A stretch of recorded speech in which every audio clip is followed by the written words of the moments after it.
Bonsoir, on est mercredi, j'ai plus 16 depuis ma vaginoplastie. Je vais bien, je vais de mieux en mieux. Petit problème d'hémorroïdes, c'est ce qui me fait souffrir le plus en fait en ce moment. Voilà, bon, ça passera doucement. Euh, Aujourd'hui, j'ai fait 2 allers-retours chez la personne là, qui m'a fait une petite adaptation pour la bougie d'Edgar, je vais vous montrer. Du coup, bah, ça fait 2,5 km l'aller-retour à chaque fois. Donc j'ai fait mes 5 petits kilomètres tranquillement, à mon petit rythme. Ce matin toute seule, cet après-midi avec Marie. Voilà, je fatigue de moins en moins. Donc c'est sympa. Je ne vais pas faire un marathon demain, on est bien d'accord, mais ça va, ça va. Alors voilà ce que j'ai fait. Ça, c'est la bougie de Edgar. Je ne sais pas si vous voyez. Voilà.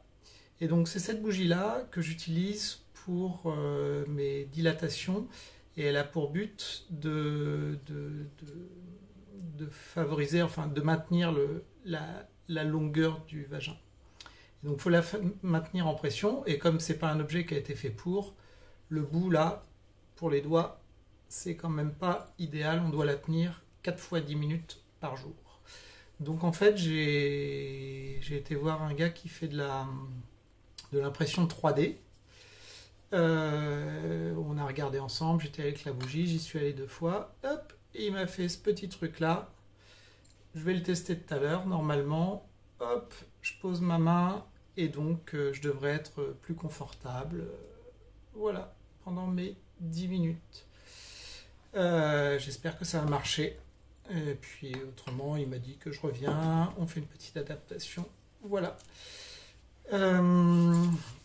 Hier, je vous ai parlé de comment j'ai commencé à prendre les hormones. Aujourd'hui, je vais vous parler de la deuxième étape. C'est-à-dire que on peut rester à prendre des hormones, des bloqueurs de testostérone toute sa vie. Et puis moi, j'avais le désir de faire cette fameuse vaginoplastie. Dans un premier temps, il y a quelque chose qui m'embêtait, c'était mes testicules qui étaient très très très encombrants, enfin bon, voilà, ça m'encombrait. Donc j'avais demandé à un ami qui était un client dans un job que j'avais avant, qui est urologue, et je lui ai demandé s'il pouvait me faire une orchidectomie, c'est-à-dire une ablation des testicules, en attendant la vaginoplastie. Et donc il m'avait dit oui, oui, pas de problème. Il est parti en congrès quasiment dans la foulée, et il a rencontré le docteur Terrier, qu'il connaissait déjà, ils sont amis pendant ce congrès, il lui en a parlé. Donc le docteur Terrier, qui finalement m'a opéré, qui est un spécialiste, lui a dit ah non, non, surtout pas, parce que toutes les bourses, je vais m'en servir ensuite lors de l'opération pour créer le néovagin. Donc il lui a dit, si tu commences à faire une orchidectomie, je vais pas avoir assez de matériel, je vais être obligé de faire une greffe de peau, enfin ça va être galère. Donc voilà. Donc il est revenu en disant on va pas le faire, enfin il me dit comme tu veux, mais c'est peut-être pas la bonne idée. Donc il m'a conseillé de prendre rendez-vous avec le docteur Terrier, que je connaissais déjà de réputation, donc il opère à Lyon. Et il fait partie du GRETIS, qui est le pôle qui réunit les spécialistes, c'est-à-dire urologues, psy, endocrinologues, à Lyon. Donc j'ai pris rendez-vous avec le docteur Terrier, qui m'a reçu à l'hôpital, qui m'a écouté, qui n'a pas émis d'opposition à partir dans un protocole de vaginoplastie, qui a sorti son stylo, qui m'a expliqué comment ça se passait, qui m'a montré des photos pour savoir comment c'était juste après l'opération. Voilà, on a discuté d'une opération. Et puis il m'a dit si vous êtes si vous êtes toujours dans l'idée de vous faire opérer, on peut effectivement vous mettre sur la liste du Grétis et il va falloir aller voir d'autres membres. Donc il m'a donné une liste, sachant que je devais aller voir un des endocrinologues et à ce moment-là, 2 rendez-vous psy. On pourra discuter éventuellement de savoir s'il est opportun de voir des psys. Je pense que c'est pas mal. Bon, il y a des avantages, des inconvénients. Je pense que c'est quand même bien de s'assurer que les personnes qui sont dans cette démarche, et quand on voit tout ce qu'il faut mettre en place après, voilà, que ce soit des personnes qui soient capables de gérer cette opération et les suites. Peut-être que c'est ça qui est le plus important plutôt que le fait de vérifier que c'est bien des personnes trans. Ah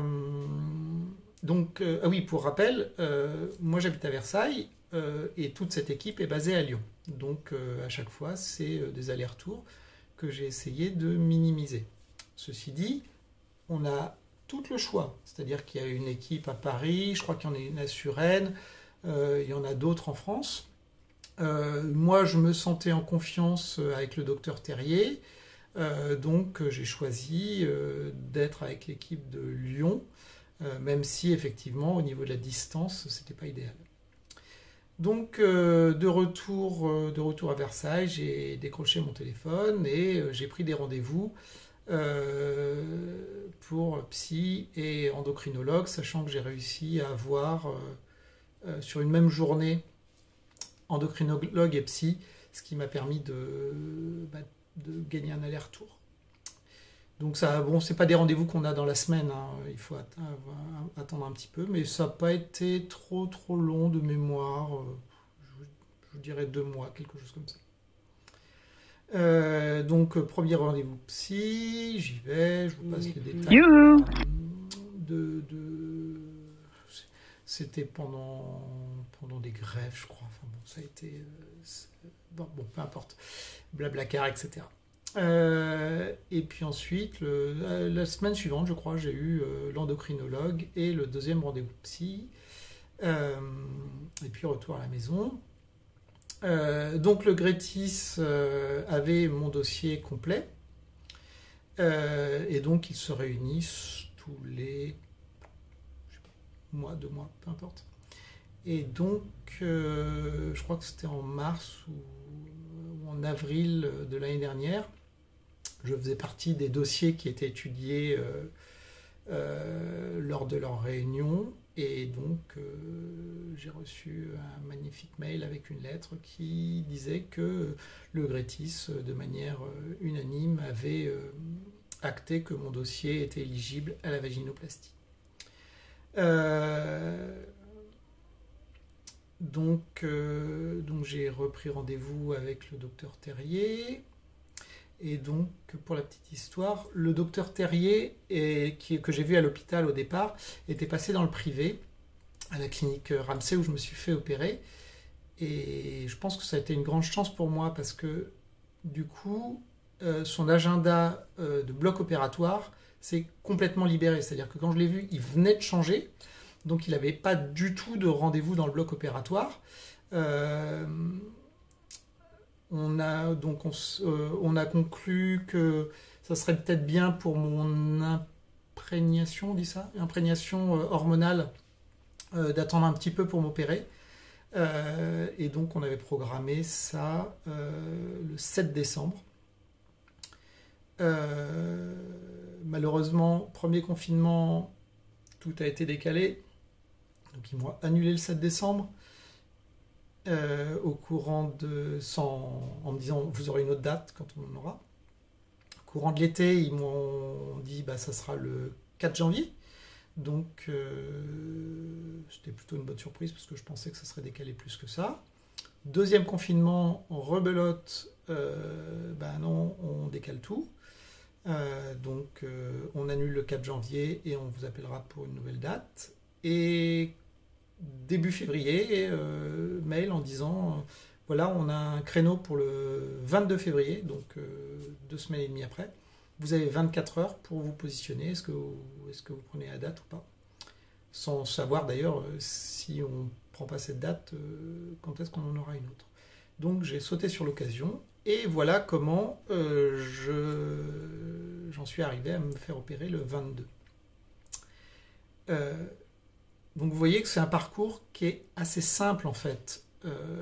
Si on ne cherche pas à biaiser, si on ne cherche pas, voilà, rendez-vous avec le chirurgien. Une fois qu'on a pris le rendez-vous avec le chirurgien, on prend les 3 rendez-vous avec psy et endocrinologue, ils se réunissent, ils valident, rendez-vous chirurgien, et puis on choisit une date et on se fait opérer.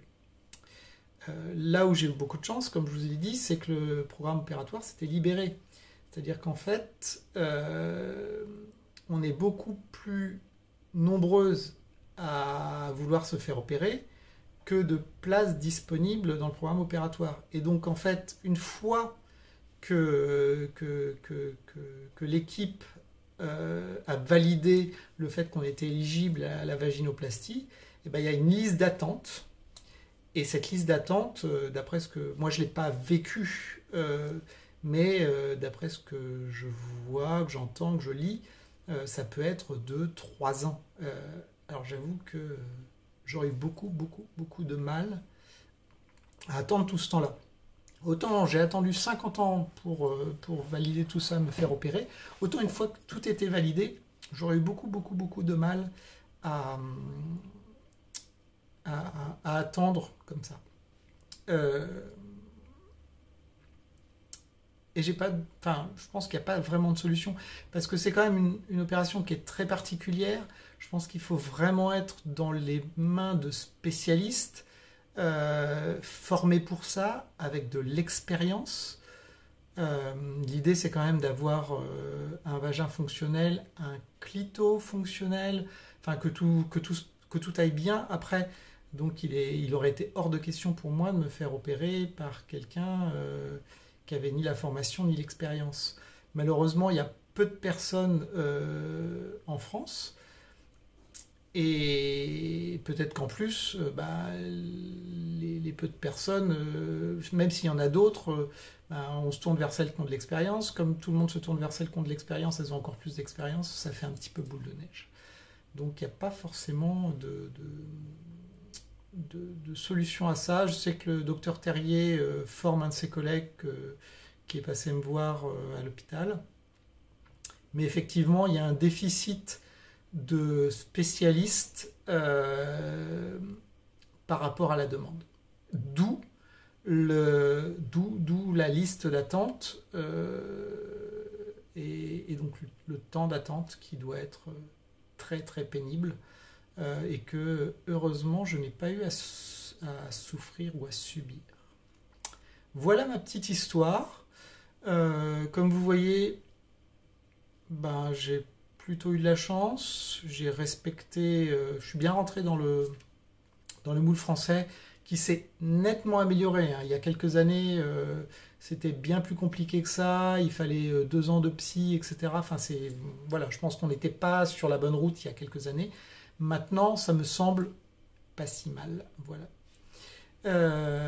Et ça sera tout pour aujourd'hui. Je fais des vidéos beaucoup trop longues, encore 14 minutes. Je vous embrasse et sans doute à demain.